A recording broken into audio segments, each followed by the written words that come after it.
आज के इस वीडियो में हम मध्यकालीन भारत के इतिहास के जो सबसे महत्वपूर्ण व्यक्तित्व रहे हैं उनमें सबसे प्रथम पंक्ति के व्यक्ति शेरशाह सूरी के संदर्भ में चर्चा करेंगे। शेरशाह सूरी भारत के अफगान शासकों में सबसे महान शासक था। 1486 में उनका जन्म हुआ था बिहार में। उनका बचपन का नाम फरीद का था और पारिवारिक मतभेद के कारण फरीद युवावस्था में ही फैमिली को छोड़कर चले गए थे। जब बाबर का आक्रमण हुआ और बाबर की सत्ता यहाँ स्थापित हुई भारत में, उसने जब जीता तो वो मुग़लों के सेवा के अधीन आ गया था।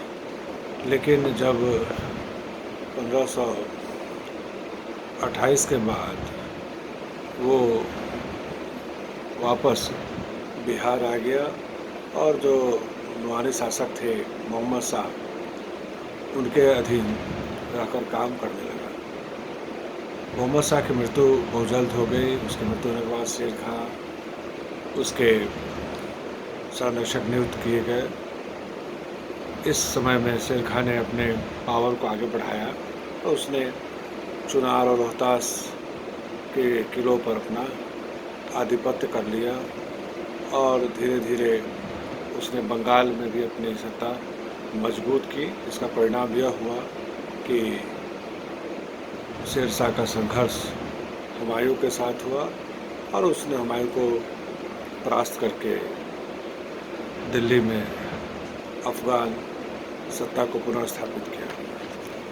शेरशाह का शासनकाल यूँ तो बहुत छोटा है, वो 1540 से 1545 तक का, लेकिन उसने इस छोटे से ही कार्यकाल में इतने सारे काम किए प्रशासन के क्षेत्र में, विकास के क्षेत्र में, सुधारों के क्षेत्र में, कि उसके बाद में आने वाले जो शासक थे अकबर, शेरशाह को हमेशा अकबर का पूर्वगामी कहा जाता है। इतिहासकारों ने कहा है इसको कि शेरशाह के ही रास्ते पर चलकर उनके सुधारों को ही आगे बढ़ाकर अकबर भी जो है सभी तरह के सुधारों को लागू कर पाया, लागू करने में सफल रहा और वो भारत का सबसे महान शासक बन पाया। तो शेरशाह के छोटे से कार्यकाल का पीरियड जो है वो हमारे सामने है 1540 से 1545 तक। ऐसा नहीं था कि शेरशाह जब सत्ता में आया तो उसके सामने समस्याएं नहीं थी, तो उसके सामने भी अनेक समस्याएं थी। सबसे प्रथम उसे हुमायूं के भारत वापसी का जो खतरा था उससे निपटना था। क्योंकि हुमायूं को उसने पराजित किया था, हुमायूं चले गए थे, लेकिन हुमायूं समाप्त नहीं हुआ था। तो उसने हुमायूं फिर वापस भारत की तरफ नहीं लौटे, इसका उसने प्रयास शुरू किया। इस प्रयास के क्रम में उन्होंने पश्चिमोत्तर क्षेत्र में अपने सेना को रखा, वहाँ के कई किलों की मरम्मत कराई, उनको मजबूत बनाया। जो किसी भी स्थिति में अगर वापस आने का प्रयास करता है हुमायूं तो उसको पश्चिमोत्तर क्षेत्र में ही मैंने रोका जा सके। उसने पश्चिमोत्तर क्षेत्र में एक रोहतास खुर्द नामक जगह पर एक नया किला बनाया था और उसने वहाँ पर बहुत ही अपने प्रमुख सेना के लोगों को और सेना को वहाँ पर उसने तैनात किया था। किसी भी स्थिति में वो हुमायूं को पुनः भारत आने में अवरोध उत्पन्न करे और उसके कारण वो भारत नहीं आ पाए। उस क्षेत्र के और भी जितने भी किले थे उन सभी किलों का भी उसने मरम्मत कराया। वहाँ भी उसने सेना की को डिप्लॉय किया, सेना को वहाँ पर भेजा, सेना को वहाँ पर रखा और सेना ने उसके इस काम को करने में अपना पूरा ताकत लगाई। स्थिति यह बनी कि हुमायूं शेरशाह के जीवित रहते वो भारत पर आक्रमण करने का फिर से प्रयास नहीं कर पाया, हिम्मत नहीं जुटा पाया। उसके बाद उसने वैसे सभी व्यक्तियों को जो शेरशाह को समर्थन कर सकते थे, वैसे सभी शासक, वैसे सभी राजा, छोटे सामंत, उन सभी लोगों की तरफ ध्यान दिया और उसने उन पर भी अपना नियंत्रण स्थापित किया। राजतंत्र की तरफ उसने अपने शासक की जो स्थिति है, जो सत्ता की जो स्थिति थी, राजा का जो स्थिति था, उसको पुनः स्थापित किया और उसका स्वरूप उसने कल्याणकारी रखा है। इन कल्याणकारी स्वरूप के कारण ही आने वाले बाद के समय में जब अकबर का शासन आता है तो शेरशाह का नाम हमेशा सामने आता है, क्योंकि शेरशाह ने जिन कामों को शुरू किया उन सभी कामों को अकबर ने पूरा करने का प्रयास किया। अकबर ने प्रशासनिक सुधार के क्षेत्र में बहुत सारे काम किए हैं। सत्ता में आने के बाद उसके समक्ष सबसे बड़ा प्रश्न था कैसे जो साम्राज्य है उसको सुदृढ़ और स्थायी बनाया जा सके। इसके लिए सबसे पहले दो चीज़ आवश्यक थी। वो था कि नव स्थापित वंश के लिए प्रजा में निष्ठा एवं समर्थन की भावना को विकसित किया जा सके। दूसरा था एक कुशल प्रशासन तंत्र को संगठित करना। इसी पृष्ठभूमि में अकबर के प्रशासनिक सुधारों को इतिहासकारों ने देखने का प्रयास किया है। हम लोग भी अपने इस चर्चा में इसी पृष्ठभूमि के अंतर्गत शेरशाह के सुधारों को, प्रशासनिक सुधारों को देखेंगे।